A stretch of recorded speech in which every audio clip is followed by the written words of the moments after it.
හදිසි නීතිය යටතේ ප්‍රකාශ කෙරෙන රෙගුලාසිය. අපේ රටේ ජනතාව මම හිතන්නේ මේ ගැන සම්පූර්ණ අවබෝධයක් නැහැ. හැමදේම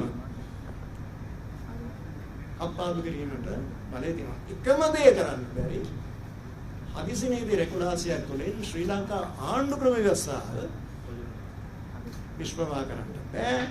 හැබැයි හදිසි නීති රෙගුලාසියක් හා සමග ගැටෙන වෙන ඕනෑම නීතිය අස්සට තල්ලු කරලා දාලා ඒක ප්‍රතික්ෂේප කිරීමට රජයට අයිතිය ලැබෙනවා. ඊයේ පාර්ලිමේන්තුවේ සභාගර්භය තුළ ගත් තීරණයේ ඍජු ප්‍රතිපලයක් වශයෙන්. දැන් හදිසි නීතිය රටකට අවශ්‍යයි.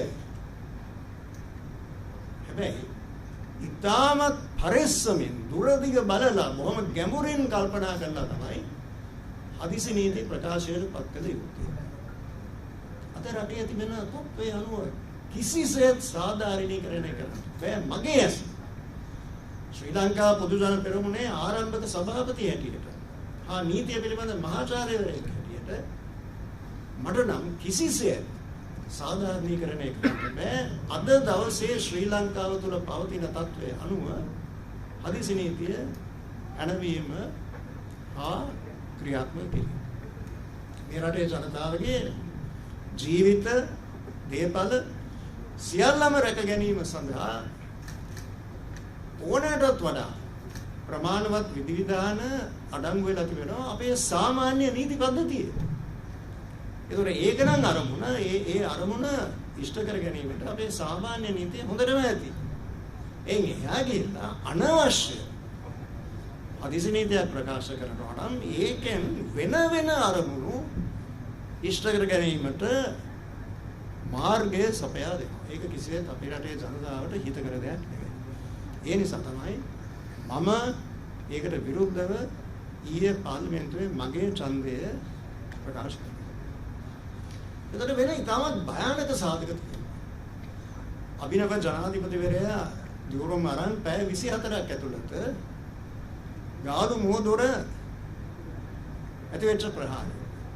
ඒ පිළිබඳව බොහොම දුර්ලභ සිද්ධියක් වුණා. මේ රටේ වෛද්‍ය ක්ෂේත්‍රයේ විශේෂඥයන් ලෝකයේ පිළිගත් විද්වතුන් විශේෂඥ වෛද්‍යවරුන් 108 දෙනෙක්. මට මතක නෑ මගේ දේශපාලන ඉතිහාසයේ කිසිම දවසක ඒ විදිහ නැතත් වේ. ඒ වෛද්‍ය මහාචාර්යවරුන් විශේෂඥයන් 108 දෙනා විශේෂ අවධානය යොමු කරනවා. රෑ එකට එකමාරට තුවාල ලබලා ලේ ගලනවා. හිසට තුවාල වෙලා තිබෙනවා. එවන් පුද්ගලයන්ට වෛද්‍ය ප්‍රතිකාර අවශ්‍ය විදිහට ඉක්මනින් ලබා දීම සඳහා ඇතිවෙච්ච නානාවිද ගැටලු සම්බන්ධයි.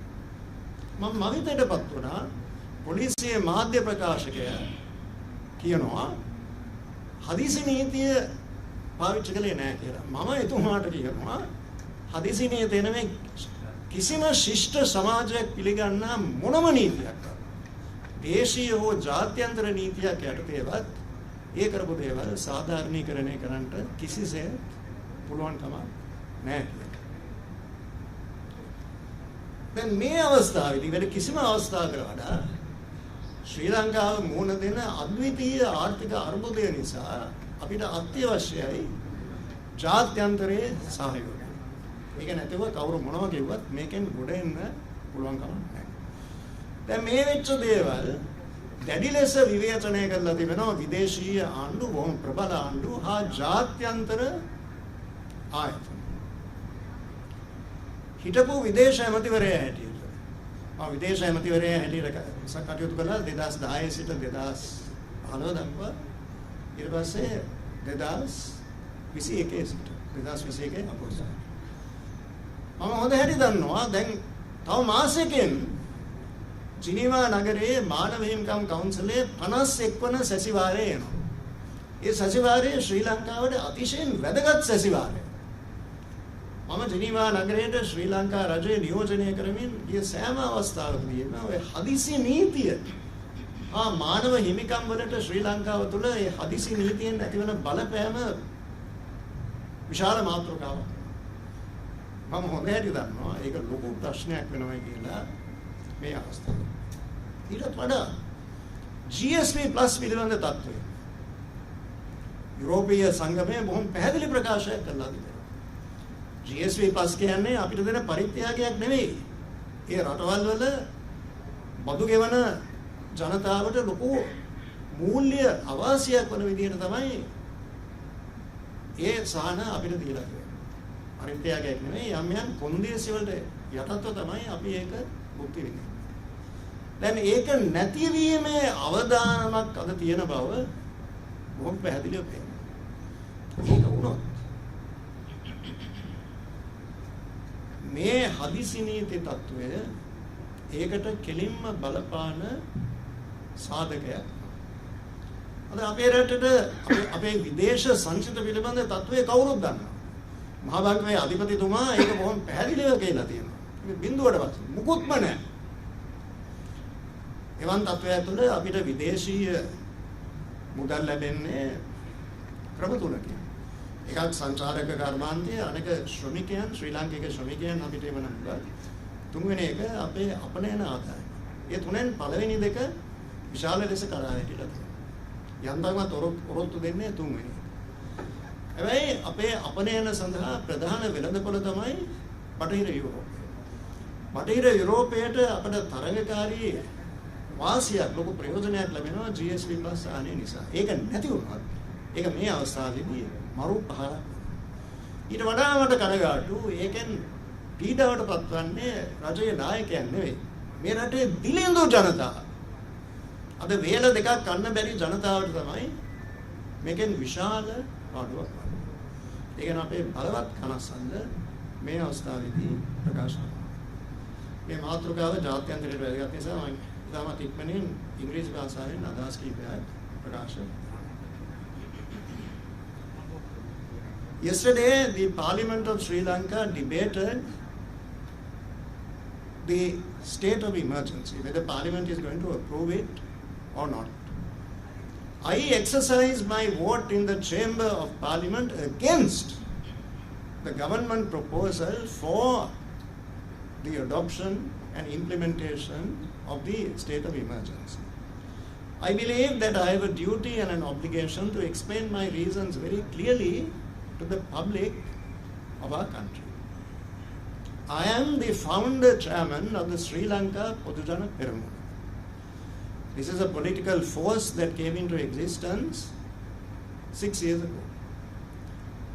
I was centrally, very intimately involved in all the discussions and deliberations that culminated in the formation of this party. More than most other people, I am therefore very familiar with the philosophy, the identity, and the basic policies of the Sri Lanka Podujana Peramuna.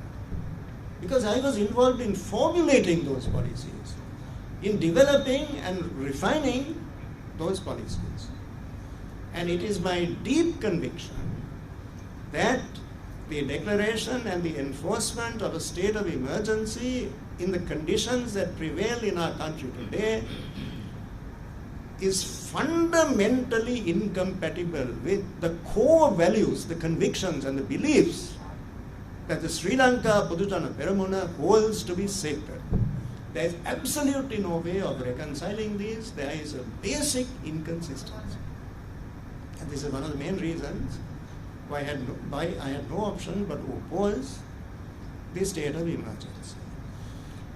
Now the Sri Lanka Podujana Peramuna attaches the greatest possible importance to a culture that enshrines human rights and freedoms, participatory democracy, the sanctity of representative institutions. What does an emergency do to the rights and freedoms that are cherished by the people of our country? Once a state of emergency is declared, the government acquires the power to make regulations under it. Those regulations have very far-reaching legal force. Those regulations can sweep out of the way, they can abrogate any laws that are inconsistent with the emergency regulations. all of us, you and I, the public of Sri Lanka, derive the rights that we enjoy in the fullest measure from written law in this country. But all those laws are swept away by emergency regulations. The only exception is the Constitution. Apart from the Constitution, all other laws which guarantee the rights and freedoms of our people are swept away by emergency regulations. Only exception is the Constitution of the Republic. It is only the Constitution that cannot be touched by emergency regulations. Now, of course, a state of emergency may be required from time to time, but careful thought has to be given, and it is only in very rare situations, few and far between, that there is justification for the declaration of a state of emergency. When it comes to protection of the lives and property of people, the security of their families, the normal law makes ample provision for this to be done. There is no need for an emergency. But ulterior motives can be satisfied by the declaration of a state of emergency. We are not in favor of that at all. So it is because of the inherent danger to the continuing enjoyment of our rights and freedoms, which are an inherent part of our culture. It is principally for that reason that I made the considered decision to vote against the emergency in Parliament yesterday. I would also draw attention to a very authoritative statement made by no less than 108 medical specialists in this country, professors of medicine, consultants with a worldwide reputation and stature, who have made the strongest possible condemnation of the onslaught that was launched against the protesters at Golfes barely 24 hours after the new president took his oath. These medical personnel have made particular comments on the right to medical treatment, access to medical treatment. People suffering from serious head injuries, bleeding profusely, not having access to timely medical treatment. At this time, more than at any other time, our country needs the support, the goodwill, the understanding of the international community. We are all aware the Governor of the Central Bank has not minced his words. He has explained to the country, as indeed it was his duty, to explain the dire straits in which we find ourselves economically. Therefore, the international community must understand, must empathize, must support us. But what has happened?